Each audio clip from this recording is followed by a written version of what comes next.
नमो भगवते वासुदेवाय धन्वन्त्रये अमृतकलशहस्ताय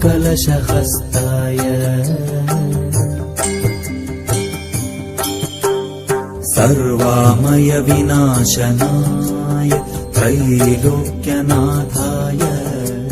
श्रीमहाविष्णवे नमः।